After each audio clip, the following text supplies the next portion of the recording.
Welcome to the Slop Farm. Enjoy the video. In this video, I will show how to make quick rolled oats, easy method. Combine 1 cup rolled oats with 1 cup water and a pinch of salt, then microwave 90 seconds or simmer 2 minutes until thickened. Stir in a little milk or yogurt for creaminess and sweeten with honey or brown sugar to taste. Top with fruit, nuts, or seeds for texture and enjoy right away. Serve warm.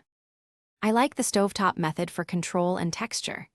Bring 1 cup water to a gentle boil, add 1 cup rolled oats and a pinch of salt, then reduce to a simmer. Cook for about 2 minutes, stirring occasionally until the oats thicken and reach your preferred chewiness. Remove from heat, let sit 1 minute, then stir in any milk, sweetener, or spices. Serve with toppings and enjoy a cozy bowl. Microwaving is the fastest way to make quick rolled oats without a stove. In a microwave-safe bowl, combine 1 cup rolled oats, 1 cup water, and a pinch of salt.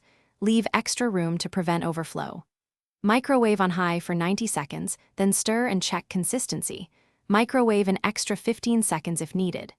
Let sit 30 seconds to thicken, then add milk, fruit, or nut butter. Thanks for watching. Consider subscribing if we helped you today.